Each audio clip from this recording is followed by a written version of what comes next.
प्रिय विद्यार्थियों नमस्कार। हिंदी के ऑनलाइन शिक्षण व्यवस्था में आप सबका हार्दिक अभिनंदन, स्वागत। आइए प्रारंभ करते हैं हिंदी का शिक्षण। आज हम हिंदी शिक्षण में हिंदी व्याकरण के द्वितीय भाग रचना भाग का अध्ययन करेंगे। हिंदी व्याकरण का एक भाग है जिसमें हम वर्ण विचार, शब्द विचार और वाक्य विचारों का अध्ययन करते हैं। उसी प्रकार से हिंदी व्याकरण का एक दूसरा भाग है, वह है रचना भाग। इस रचना भाग में दो प्रकार की विधाएं रहती हैं, दो प्रकार की रचनाएं रहती हैं। उसमें से एक गद्य रचना है, एक पद्य रचना है। गद्य रचना की जो विधाएं हैं, उन गद्य रचना की विधाओं में पत्र है, निबंध है, कहानी है, संस्मरण है, रिपोर्टाज है, आत्मकथा है, प्रेरक प्रसंग है। इस प्रकार की रचनाएं गद्य विधा में रहती हैं। आज हम उस गद्य विधा की एक प्रमुख रचना है पत्र। आज का हमारा प्रकरण पत्र रहेगा।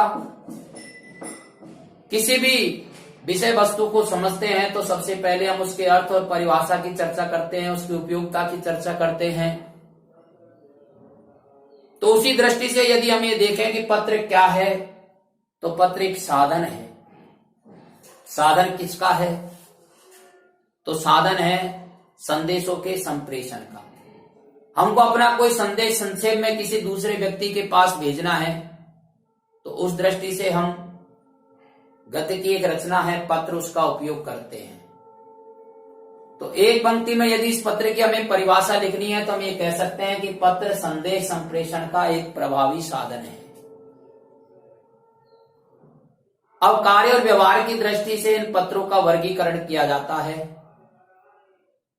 यदि व्यक्तिगत कार्य होते हैं तो व्यक्तिगत पत्र लिखे जाते हैं, व्यापार के कार्य होते हैं तो व्यापार के पत्र लिखे जाते हैं, कोई सरकारी काम होता है तो सरकारी पत्र लिखे जाते हैं, या अन्य प्रकार के कोई पत्र लिखे जाते हैं। तो कार्य और व्यवहार की आधार पर इन पत्रों के 4 वर्गीकरण किए गए हैं।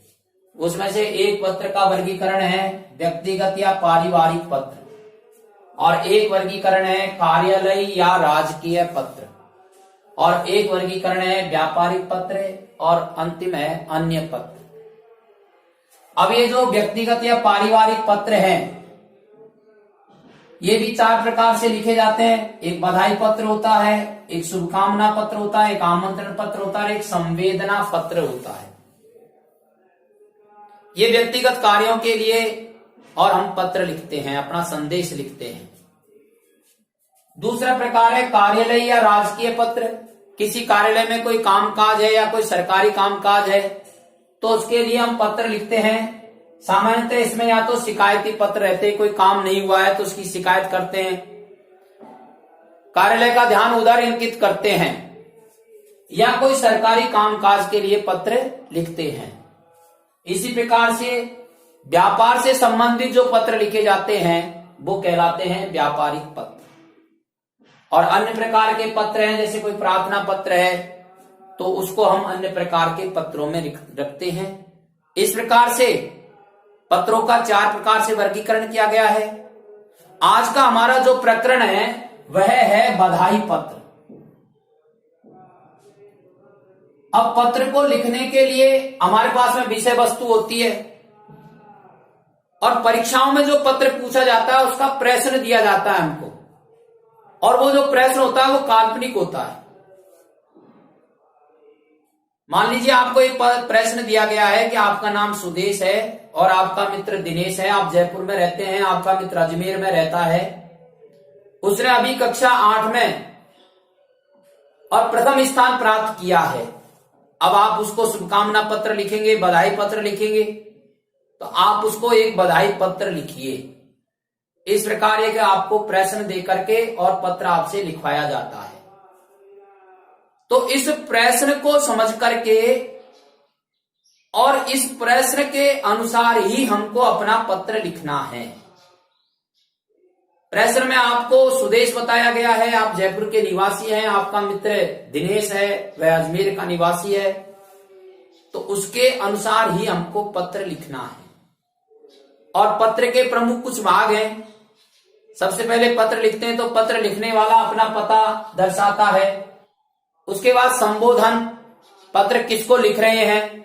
अब मित्र को पत्र लिख रहे हैं तो मित्र आपका सहपाठी है, हम उम्र है, तो उसके लिए प्रिय मित्र या उसका नाम भी आप लिख सकते हैं। यदि बड़ों को पत्र लिखा जाता है तो फिर पूजनीय लिखते हैं।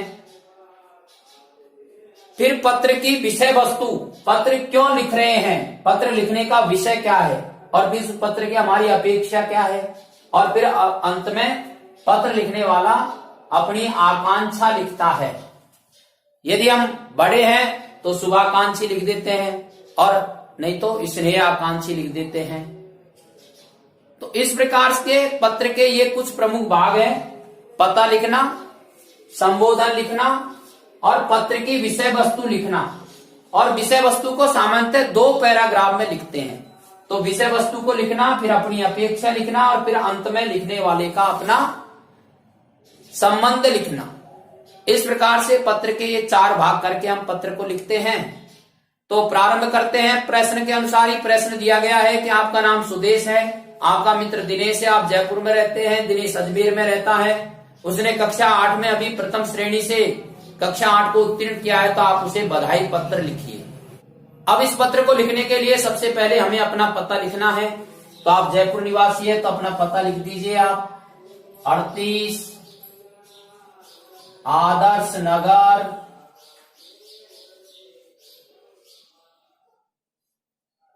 जयपुर, और साथ में दिनांक का उल्लेख भी कर दीजिए, किस दिनांक को अपन पत्र लिख रहे हैं। तो माना कि आपने 30 जून 2021 को पत्र लिखा है, 30 जून 2021। इस प्रकार से हम सबसे पहले स्वयं का पता लिखते हैं। अब इसके बाद में संबोधन, पत्र किसको लिख रहे हैं, अपने मित्र को लिख रहे हैं। मित्र का नाम दिनेश है, और मित्र आपका हम उम्र है, आपका सहपाठी है, तो आप उसमें नाम भी लिख सकते हैं। और प्रिय मित्र यहां से लिखना प्रारंभ करेंगे आप। तो यहां लिखेंगे हम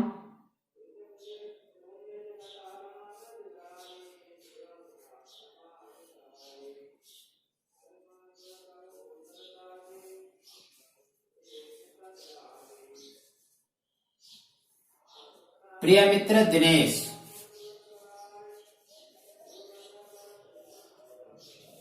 सप्रेम नमस्ते। अभी संबोधन हो गया। इसके बाद में पत्र की विषय वस्तु, पत्र का विषय क्या है, आपको बधाई देनी है। आपको पता चला है कि वह कक्षा 8 में प्रथम श्रेणी से उत्तीर्ण हुआ है। तो पता कैसे चला, या तो आपके पास में पत्र आया होगा, या फिर आपने किसी समाचार पत्र के माध्यम से आपको सूचना मिली है। कल्पना कीजिए कि उसने पत्र लिखा है आपको, तो फिर हम अपना पत्र यहीं से प्रारंभ करेंगे।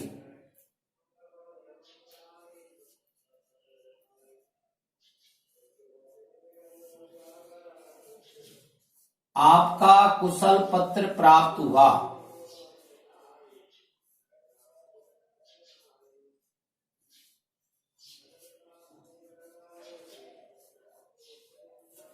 जानकर बड़ा हर्ष हुआ।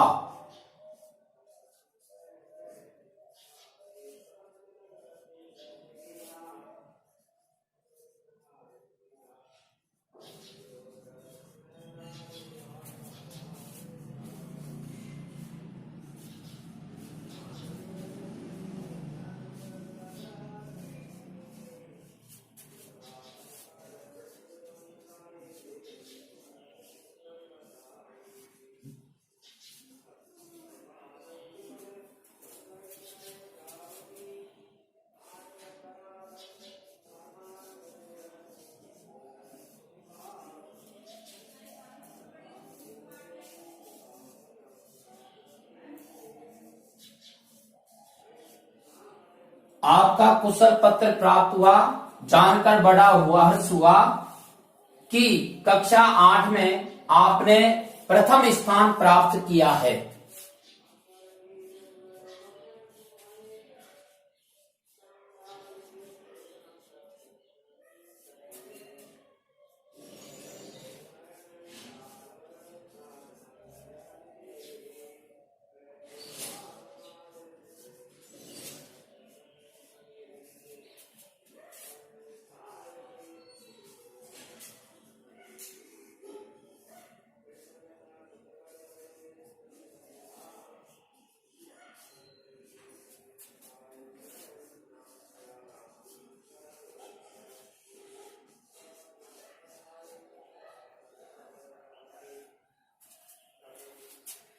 इस सफलता के लिए आपको हार्दिक बधाई, शुभकामना। इस प्रकार से ये हमारे पत्र का एक विषय हो गया है।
विषय को थोड़ा प्रभावी बनाने के लिए और मित्र का मन अच्छा रखने के लिए अपन ये पंक्ति इसमें और जोड़ सकते हैं कि ईश्वर से कामना या प्रार्थना करता हूं कि आगे की परीक्षाओं में भी आप इसी प्रकार का स्थान प्राप्त करते रहें।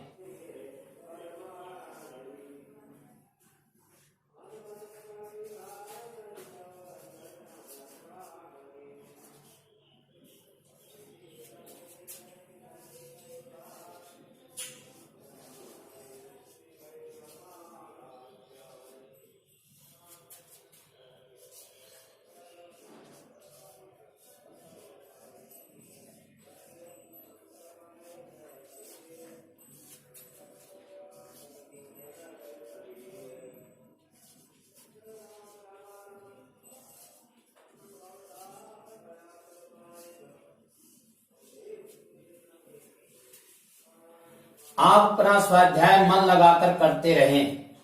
एक बार पुनः बधाई।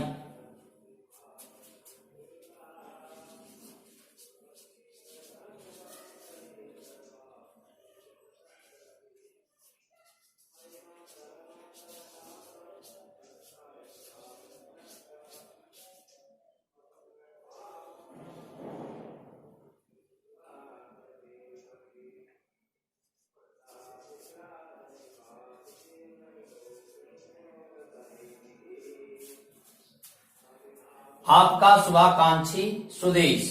इस प्रकार से हम अपने मित्र को ये बधाई पत्र लिख सकते हैं। अब लिखने की दृष्टि से आप इसका स्क्रीनशॉट ले लीजिए और समझने की दृष्टि से कम 2 बार इस वीडियो को आप सुने और सुनकर के सब्सक्राइब करें ताकि शिक्षण के अन्य वीडियो आपके पास समय पर आते रहेंगे। धन्यवाद।